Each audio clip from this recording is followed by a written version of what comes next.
वो गला बांध दो या कंठ बांध दो, जो कोई इसकी गायकी बंद हो जाएगी। आए चराओ और खेती गुजरा बाड़ी का, का काम हाँ, करो। बस गुजरा का यही काम था। पढ़ाई में कोई ज्ञान देते नहीं। सही है। सेवा के टाइम जो को भगवान की मेहरबानी है, जो को बा मूर्ति अपना आप उठी। जो भगवान का घोड़ा भी था, भगवान का देवनारायण जी भी घोड़ा की घूमर और जो जोत भी लग रही थी, और भगवान जो को वापस उसी जगह आ गया था। उसी जगह आ गए। जय श्री देवनारायण भगवान की। आप सभी का स्वागत है एक बार फिर से हमारे इस YouTube चैनल में। मैं हूं आपका दोस्त बेरू प्रजापत। आज हमारे साथ में है भजन गायक जो कि प्रसिद्ध गायक हैं मोटाराम जी भोपा जी, जिनसे हम बात करेंगे। भगवान श्री देवनारायण जी के जो ये पुजारी जी भी हैं और फेमस भजन गायक भी हैं मोटाराम जी भोपा जी। आज इनका जो एक छोटा सा इंटरव्यू वीडियो है हमारे इस YouTube चैनल पे, और भोपा जी के बारे में अपन कई सारी बातें जानेंगे। और वैसे इनकी बातें जानना तो अनंत है, बहुत समय लगेगा, लेकिन भोपा जी के बारे में बहुत मैंने काफ़ी सुना है। तो आज आपका स्वागत है भोपा जी हमारे YouTube चैनल में। हमारे सभी दर्शकों की ओर से आपका बहुत बहुत स्वागत है। और आज आप सबसे पहले आपका पूरा परिचय बताइए हमारे दर्शकों को। हमारा जालामंड गांव, और गांव जालामंड है, रायपुर, तहसील रायपुर, जिला पाली, जी। और हम गुजर है। अच्छा, हाँ, गुज्जर। आपकी जो जाति गुज्जर है वो गोत्र डिया है हम। डिया, डिया डिया गोत्र है। और इन्होंने जो आपका मेन गांव है जो जाला मंडी है। जालामंड है। और आप जो ये भजन गा रहे हैं, आपको मतलब कितने साल हो गए लगभग? आपकी उम्र कितनी थी तब से आप भजन गा रहे हैं? करीबन मैं 16-17 साल से जो को ई भजन लाइन में लग गया था। 16-17 साल से। और छोटा जब कहीं आसपास में जागरण होती थी तो हम रात को ही जो को है आवाज आती है, आज कहाँ जागरण है। 2 किलोमीटर, 5 किलोमीटर, 7 किलोमीटर, अच्छा, और मैं पैदल भी जो को है वहाँ भगवान के जागरण में जाए। इच्छा रहती थी हाँ, इच्छा रहती थी भगवान की। हाँ, हाँ। तो हमको ये भी रुचि थी कि भाई हम भी ये जो को गायक जो को गा रहे हैं बन रहे हैं, तो हमको ही ऐसी रुचि है जो हम भी कभी ऐसे गायक बनेंगे। इस तरीके से जो आपकी जो ये यात्रा रही है, और ऐसे आप सीखे धीरे धीरे। और आपको हारमोनियम बजाना भी उसी में ही सीखे आप, जैसे जाते थे यात्रा में वहाँ पे भजन बोलने सत्संग में जाते थे। और आपका जो जैसा कि हमने आप मतलब भगवान श्री देवनारायण जी के भी पुजारी हैं, तो पुजारी मतलब आप भजन बोलने के बाद में फिर आपने सेवा का काम संभाला? हाँ, नहीं, सेवा तो हम मतलब जागरण के पहले भी अगर जो को मैं सेवा का रुचि तो हमको पहली थी। और उनके बाद में मैं छोटा था ही मतलब 16-17 साल पहले भी जो को है अंदाज भगवान की जो को सेवा पूजा में लग गया था। और यहाँ पे बहुत कठिनाई थी ऊपर जाने की, बड़ी कठिनाई होती मंदिर पे वहाँ जाने की। हाँ, उसके बाद में मंदिर तो बाद में बना। मंदिर बने हुए कितने साल हो गए? करीबन 4-5 साल होगी। और हमारा गांव का बड़ा अच्छा सहयोग रहा उसमें। पूरे गांव? आपके गांव में कितने घर हैं? करीबन मतलब 50-60-70 घर है। इनकी बहुत अच्छी रुचि थी। सभी एक ही गोत्र है या एक? नहीं, नहीं, अलग अलग है। हमारे कुरास भाई है, और फामड़ा भाई है, डिया भाई है। हम 3 गोत्र है। और बिल्कुल। तो इस मामले में हमारा गांव का विशेष तौर पर बड़ा अनुभव सहयोग बहुत अच्छा सहयोग रहा। तो एक दिन बैठ के हम गांव वाले हम मीटिंग ली थी कि भाई हम जो को है पहले छोटा सा मंदिर था। छोटा मंदिर, हाँ, बिल्कुल, छोटा सा था। और उनके बाद में सब गांव वाला की और सहयोगी बाहर की भी अच्छे सहयोगी हमारे सहयोगी। तो फिर गांव वाला ने कहा कि भाई आप मंदिर स्टार्ट करो, मैं आपके साथ है। और करीबन मतलब काफ़ी एक एक घर ने जो को 50-60 हजार रुपया घर दीट दिया था हमको। आई होगी सबके बराबर, पाती आई बराबर, बिल्कुल। घर दीट जो को 60 और 70 हजार रुपया भगवान देवनारायण जी के निमित्त जो को है अच्छी रुचि थी। और आप मूर्ति प्राण प्रतिष्ठा का जो प्रोग्राम होता है उसमें भी आपको बुलाया जाता है, तो वो भी काम बहुत अच्छा करवाते हो आप। और ये आपके ऊपर एक भगवान की असीम कृपा है। और हमने आपके बारे में कई सारी जो बातें सुनी थी, और ये सब भगवान का आशीर्वाद है। और आपके जो जो आप भजन गा रहे हो इस लाइन में, तो मतलब आपको कई सारी कठिनाइयों का भी सामना करना पड़ा होगा, मुश्किलें आई होगी, परेशानियाँ। तो ऐसा कोई किस्सा हो या ऐसी कोई बात हो किसी एक जागरण की, तो हमें थोड़ा बताइए, ताकि और कठिनाई का तो कोई पार भी नहीं है। तो कठिनाई अभी कुछ साल रही थी। मोटरसाइकिल से या आसपास में जाते थे और फिर 4 बजे भगवान की आरती पूजा करते थे, और उनके बाद में धीरे धीरे धीरे भगवान ने जो है सारी समस्या हल कर दी। बिल्कुल। अबे जो भगवान को सब मालूम है कि गाड़ी भी है आपके पास, आप हमेशा प्रोग्राम होते ही गाड़ी वापस गाड़ी से आ जाता हो। और भगवान की देवनारायण जी की कृपा है, जो इनको सब मालूम है कि इनको क्या करना है या क्या कर देना। नहीं, आप लोग को सोचने में कोई जरूरत नहीं, भगवान को अपना मालूम है कि इनको अपना क्या देना क्या नहीं देना। सही है। नहीं, हमको ऐसी कौन कौन सी जो परेशानी आई जो लोगों ने खड़ी करी हो, ऐसे हम पूरा आपसे नहीं पूछ रहे, लेकिन ऐसा जब आपकी गायकी में मतलब लोगों ने कोई बाधा डाल दी हो, मतलब ऐसी कुछ है। कई भी ऐसा था ही। हाँ, किसी जगह जाते थे तो कई कठिनाई होती है इसमें कि ऐसा वो क्यों है, ये वजन कम बोलना चाहिए या फलाना रेगड़ा, ये कई भी था ऐसा।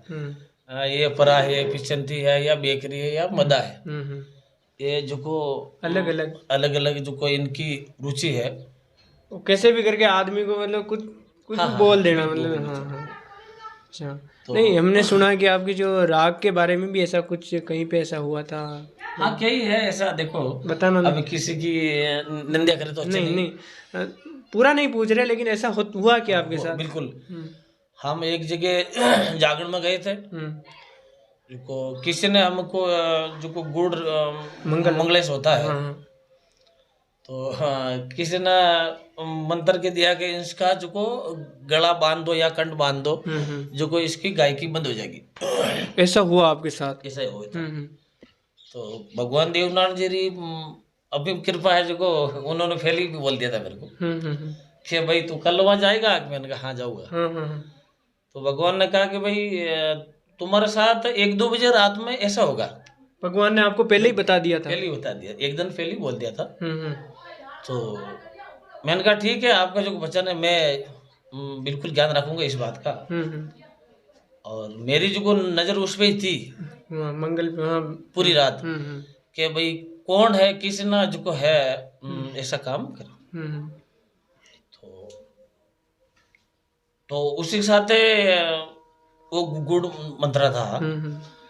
तो हमारे पास में एक भाई था, देने का तो हमको था, वो भाई मतलब बीच में ले लिया था उसको, उसने ले लिया था। तो कुदरत जो को है भगवान की जी, जो राग सके साईं कोई मार सके कोई नहीं। जो भगवान की अगर कुदरत है तो उसको कोई कुछ भी नहीं कर सकता है। और हमने आपके यहाँ पे झालामंड दरबार का एक पर्चा भी सुना था कि मूर्ति के लिए जो कुछ लोग बोल रहे थे कि उस मूर्ति को ऊपर रखो, और उसके बाद में आपको एक दिन पहले ही जो बिल्कुल भगवान क्या हुआ, वो पाठ की जो भगवान पाठ की सेवाई होती है। भगवान देवनारायण जी की पाठ के अलावा भगवान सेवा नहीं मानते। तो वो बहुत पुरानी भगवान की जो मूर्तियाँ थी। हाँ, हमको मालूम नहीं था, और पता नहीं कब की थी, 1800 साल पहले की मूर्ति थी। तो वो गारा की थी, मिट्टी की। उनमें भगवान की आज भी प्राप्ति है, और वो पर्चा आज भी बहुत भयंकर पर्चा उसका। तो वो मूर्ति जो है ऊपर रख दी गई, ऊपर 3 फुट ऊपर। तो भगवान वहाँ 3 फुट पे अकेले नहीं था। भगवान राजी नहीं था कि मैं यहाँ नहीं बैठूंगा। मैं बैठूंगा तो पाठ पे ही बैठूंगा। पाठ पे ही बैठेंगे। हाँ, जैसे आपका घर है या मेरा घर है, मैं आपके घर आऊंगा, ऐसा गाँव 1 दिन रहूंगा, 2 दिन रहूंगा, 4 दिन रहूंगा, सेवट मेरे घर पे जाऊंगा वापस। सही है। इसी प्रकार जो भगवान का जो पाठ है वो ओनली फॉर भगवान का पाठ की पूजा होती है, देवनारायण जी पूजा होती है। बिल्कुल। और ये पाठ की शक्ति है, पाठ की शक्ति। तो उनके बाद में भगवान कुछ दिन के बाद में सेवा के टाइम जो भगवान ने अपना आप उठ के जो है पाठ पे वापस आ गया। पार्ट पे वापस। हाँ, हाँ। तो पचा हमीर और गांव वाला हम नहीं, ये बात भी आपको एक दिन पहले ही पता चल गई थी? वे तो भगवान ने मतलब पहले भी बोल दिया था कि मैं यहाँ नहीं रहूंगा और मैं वापस यहाँ जाऊंगा। तो मैंने कहा ठीक है। मेरा मन में ऐसा अनुभव था कि अब यार क्या करें इसका। सही है। हाँ, सब लोग मान ही नहीं रहे तो क्या करें, आपके मन में बहुत ज़्यादा चिंता थी। और उसके बाद में मैं यहाँ नहीं था, मैं कुछ गांव गया था। और ये बच्चा प्रेमलाल जो को आपके बच्चा है दोस्त, वो और एक और इनका दोस्त था, ये भगवान की जो सेवा कर रहे थे। वहाँ से जो को सेवा के टाइम जो को भगवान की मेहरबानी है, जो को बा मूर्ति अपना उठी, जो भगवान का घोड़ा भी था, भगवान का देवनारायण जी भी घोड़ा की घूमर और जो जोत भी लग रही थी। और भगवान जो को वापस उसी जगह आ गया था, उसी जगह आ गए। ये बच्चा जो को है ये बागर बारे निकल गया कि मैं तो जो को सेवा नहीं करा और मारे फोन करी। मैं गाँव था एक निम्बेटी गाँव, वहाँ पे कुछ पण बारह के काम था, वहाँ गए हुए थे। तो मैंने कहा तुम्हारे को डरने की कोई जरूरत नहीं है, ये भगवान तो मेरे को पहले भी मालूम था। ये एक हमारे होगा उदराम जी अटे है हमारे गांव के चौहान साहब है, उन्होंने मैं ये पूरी बात बता दी थी पहली। तो उनको भी मालूम थी कि ये ऐसा होगा। हाँ। तो फिर जो को है भगवान देवनारायण जी वही कृपा हुई और फिर वापस जागरण हवामणि करके गाँव रसियों को भगवान ने वापस पाठ पे लिया, उसी वहीं पे पाठ पे बिठा दिए। तो ये था एक हमारे जो भगवान श्री देवनारायण जी जो कि देवधाम जालामंड, वहाँ का एक साक्षात चमत्कार है। और यहाँ पे शनिवार को हमेशा जो यात्री आते हैं, भर भर के यात्री आते हैं, सबकी समस्या सोल्व होती हैं। और भगवान खुद पोपा जी के जो उनसे ही न्याय करवाते हैं आगे से, और बहुत जो सबको सही राह दिखाते हैं। भाई किसी के भी कोई भी परेशानी होती है तो भगवान उनका जो सॉल्यूशन करते हैं, रास्ता बताते हैं आगे से आगे। और ये बात हमें मतलब मैं कम से कम अभी लगभग 4 दिन हो गए मैं यहीं पे हूँ, और बहुत अच्छा लग रहा है। मैं रोज़ मंदिर भी जा रहा हूँ, प्रोग्राम में भी जा रहा हूँ, तो मुझे बहुत अच्छा लग रहा है पोपा जी के साथ रह के। और सत्संग का जो लाभ मिल रहा है मेरे को काफ़ी बहुत अच्छा लग रहा है। तो मैं आपसे एक बात और पूछना चाहता हूँ पोपा जी, जो यहाँ पर आपके यहाँ यात्री लोग आते हैं तो मतलब वो जैसा कि मतलब आपको बुलाते हैं, कहीं पे भी मूर्ति की स्थापना रहती है तो वहाँ पे मतलब फिर आपको कितने दिन रुकना पड़ता है? वो जो को अगर सारा काम अपने ऊपर सौंप दिया तो 2-4 दिन लगता है, मतलब क्या करने में, या फलाना मंदिर बनाने का या मूर्ति लाने का 2-4 दिन तो वैसे होता ही होता है। फिर आप वहीं रहते हैं? वहीं रहते हैं और भगवान को जो को काम पूरा करके ही फिर आते हैं। तो आपके मतलब आप अच्छा, हम मैंने एक बात भी सुनी कि आपके प्रोग्राम भी आते हैं बहुत बड़े बड़े, हैदराबाद, मुंबई, चेन्नई, तो आप मतलब वो प्रोग्राम क्यों नहीं लेते हो? वो जो आपके मेन पॉइंट है कि वो प्रोग्राम हमारे आते हैं छठ भादवा छठ, भादवी छठ और या माँ छठ, तो वो प्रोग्राम हमारे यहाँ रहते हैं भगवान के देवनारायण जी। तो अगर हम यहाँ इस छठ को छोड़ के बाहर नहीं जा सकते, आपको यहीं पे रहना पड़ता है क्योंकि आपकी मेन सेवा आप यहीं करते हो भगवान की। बिल्कुल। अच्छा, तो मैंने सुना है कि लोग कई सारे आपके फ्लाइट के, हवाई जहाज के जो टिकट भी बुक करवा देते हैं, और आप जो भी पैसे भी खूब सारे बोलते हैं भाई आप कैसे भी करके आ जाओ, तो लेकिन फिर आप मना कर देते हो कि हम नहीं आ पाएंगे, इस दिन नहीं जा सकते। बाकी तो मेन धन है तो भगवान को, या मेन धन तो मैं या मंदिर पे रहना पड़ता है। सही है। और जागरण भी यहाँ भी होती है। अगर यहाँ की जागरण छोड़ जाते हैं तो बहुत अच्छा नहीं लगता, भगवान भी नाराज हो जाते हैं। सही बात है।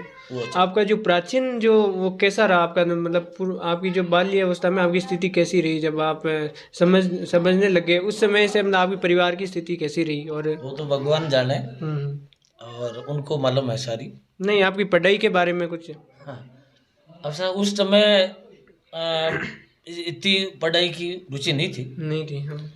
और स्कूल बहुत कम थी, बहुत कम।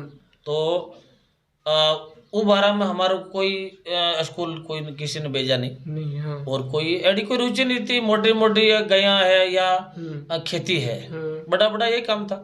गाय चराओ और खेती बाड़ी का काम करो, बस गुजरा का यही काम था। पढ़ाई में कोई ज्ञान देते नहीं। सही है। इसी कारण अब तो ये युवा जो को है भगवान देवनारायण जी कृपा से सब एक आगे बढ़ रहा है और मेहनत कर रहा है, और पढ़ाई का ख्याल।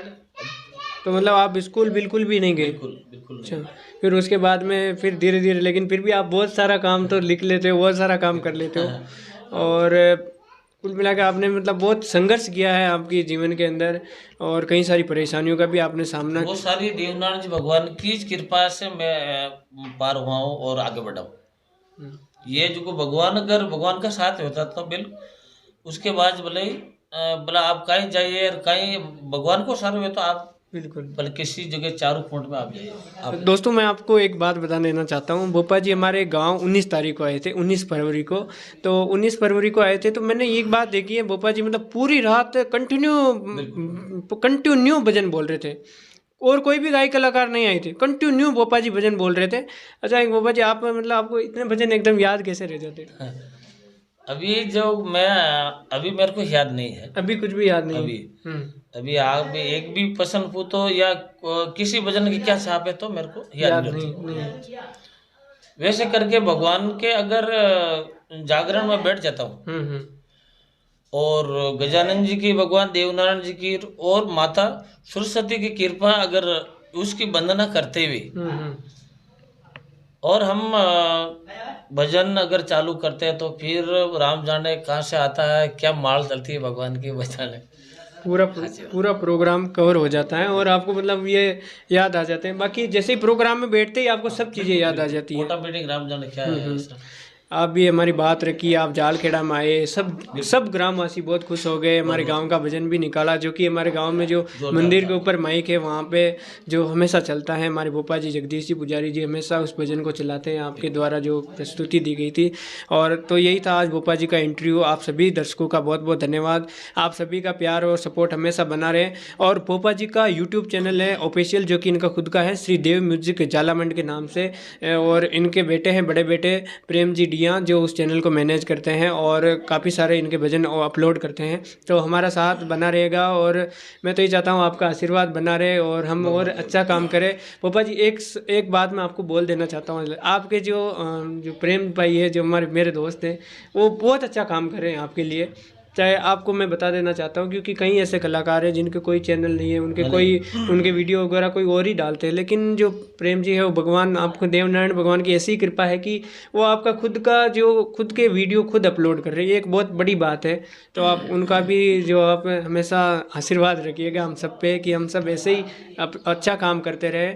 और बहुत बहुत धन्यवाद आपका कि आपने अपना कीमती समय दिया हमारे इस यूट्यूब चैनल में। आपसे मिलके बहुत अच्छा लगा, और बहुत सी चीज़ें सीखने को मिली जीवन में हमें, और हमें आगे बढ़ने में जो आपका बहुत अच्छा योगदान रहा है, आपका तहे दिल से धन्यवाद। जय श्री देवनारायण भगवान की जय श्री धन्यवाद। बोल देवनारायण भगवान की जय हो।